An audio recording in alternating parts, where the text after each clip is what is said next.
परम वंदनीय सद्गुरुदेव, यूट्यूब के सम्मानित मित्रगण, पंडित कौन है, इस विषय पर आज मैं अपना विचार रखना चाहता हूं। सदगुरु कबीर साहब पंडित का बहुत आदर किया। बहुत लोगों का कहना है कि सदगुरु कबीर साहब पंडित का विरोध किया, लेकिन ऐसी बात नहीं है। समाज के लोगों से सदगुरु ने कहा कि पंडित सो बोलिए हितकारी, मूर्ख से रहिए झकमारी। जो सही में पंडित है उसे आदर करना चाहिए, आदर पूर्वक मिलना चाहिए। सत्य और असत्य निर्णय करने वाली बुद्धि जिसके पास हो वही पंडित है। कबीर साहब कहते हैं उसका नमन करो, उसे मिलो, जिससे सत्यासत्य निर्णय हो, खाद्य अखाद्य का विचार जिसे हो, उसके विचार उत्तम हो, सत्यवादी हो, जितेंद्रीय हो। कबीर साहब अपने और पंडित के बीच संबंध बताते हुए कहते हैं, कहे कबीर हम जात पुकारा, पंडित होए सो करे विचारा। मैं जो कुछ भी राह में बोलते जा रहा हूं, कोई पंडित होगा वही मेरे बातों पर विचार करेगा। इतना ऊंचा स्थान दिया पंडितों को। एक बहुत मार्मिक घटना है। दशहरा का समय था। सदगुरु कबीर साहब कहीं घूमने जा रहे थे और रास्ते में बहुत भीड़ देखा। कबीर साहब ने पूछा कि भीड़ किस चीज का है, तो लोगों ने बताया कि यहां जगदम्बा का मंदिर है। साहब ने पूछा कि इतना भीड़ कैसा है, लोगों ने कहा नवरात्र चल रहा है। सदगुरु कबीर वहां चले गए और भीड़ में खड़े हो गए। कबीर साहब ने देखा एक व्यक्ति चित्त सोए हुआ है एवं सीना पर जौ जलमाए हुआ है, पंडित कथा वाच रहा है। कुछ लोग मूर्ति के नजदीक अरदास लगाए खड़े। कथा खत्म हुई।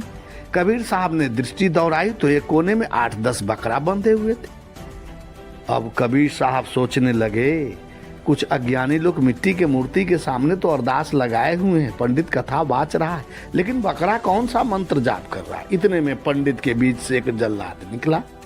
नवमी का दिन था। वह जल्लाद अपने कृपान को मूर्ति के चरण में कृपान को सटाया और फिर उस कृपान को अपने सिर में सटाया। बड़ी अजीब दृश्य है। सदगुरु कबीर साहब सोचे शायद वह ये कह रहा है कि माथे की बुद्धि मारी जाए, क्योंकि जघन्य अपराध जो करना है, फिर कृपान को हृदय में सटाया।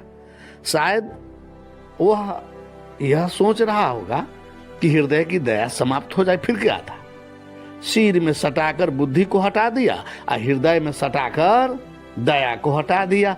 छापा छप सभी बकरे को काट दिया। कबीर साहब ने कहा कि बड़ी भूल हो गई। मंदिर के नाम पर हम कसाई खाने में चले आए, पंडितों के नाम पर कसाईयों के बीच में आ गए। ये है कबीर साहब की सत्यवादिता। मैं सच्चे पथ का राही हूं, कह सकता दिन को रात नहीं, ईमान बेच दूं टुकड़ों पर, वह मेरे बस की बात नहीं। कबीर जैसा देखा वैसा कहा। यह है कबीर साहब की निर्भीकता। साचा शब्द कबीर का प्रगट कहे सब माही, जैसे को तैसा कहे तामै निंदा नहीं। सहसा कबीर साहब के मुंह से एक वाक्य निकल गया, धर्म कथ है जीववध है, तह अकर्म करो मेरे भाई। जो तुम्हारे को ब्राह्मण कहिए, काको कहिए कसाई।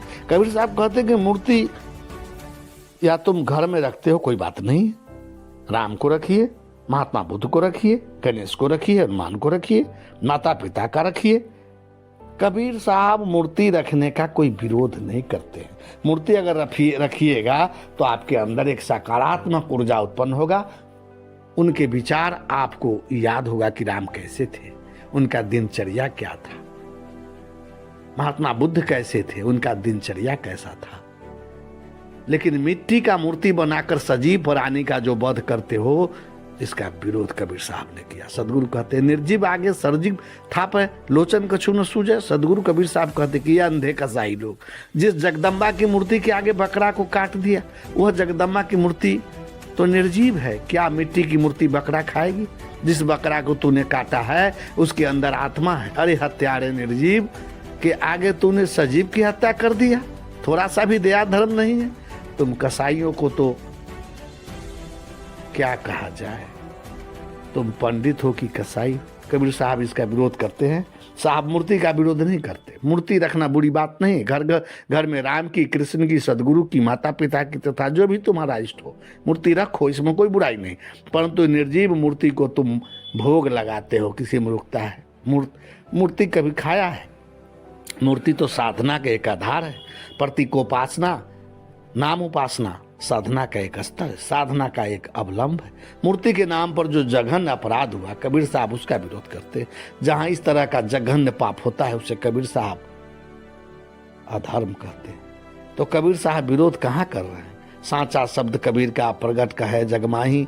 कबीर साहब किसी का विरोध नहीं किया है, खुदा को नहीं माना है, सो बात नहीं है। ब्रह्म को नहीं माना, ऐसी बात नहीं है। उन्होंने समन्वय किया। राम कहो, खुदा कहो, शिव कहो, शक्ति कहो, एक ही तत्व का अलग अलग नाम है। झंझट करने की कोई जरूरत नहीं है। राम कहो तो वही चेतन है, खुदा कहो तो वही चेतन, ब्रह्म कहो तो वही चेतन, जीव है। झंझट करने की कोई जरूरत नहीं। कबीर साहब ने सबका समन्वय किया। सदगुरु कबीर बीजक रामायण में कहते, भाई रे दू जगदीश कहाँ से आया? एक कहो तो है नहीं, दो कहो तो विचारणीय बात है। अगर सृष्टि का मालिक नियंता एक होगा तो सभी धर्मावलंबियों का कानून एक होना चाहिए। सोचिए, एक गाय को माता कहता है और एक गाय को मार कर खा जाता है।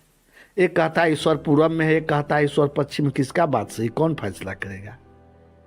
सदगुरु कबीर साहब कहते हैं कि एक ही चेतन तत्व है जो सभी घट में है। उसे तुम अल्लाह कहो, राम कहो, हरि कहो, हजरत कहो, केशव कहो। एक उदाहरण देते हैं सदगुरु कबीर। गहना एक खनकते गहना यामे भाव न दूजा, कहे कहन सुनन को दोईकर थापे एक नमाज को पूजा।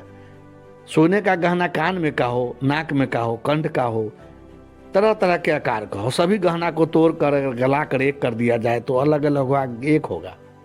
सोना के अलावा कुछ नहीं होगा। कबीर साहब कहते वह नमाज अदा करता है, तुम पूजा करो। इसमें झंझट का है? मंदिर में पूजा से लौटो एवं मस्जिद से नमाज अदा करके लौटो, तुम दोनों दिल से दिल मिल जाओ, यही सच्चा धर्म है।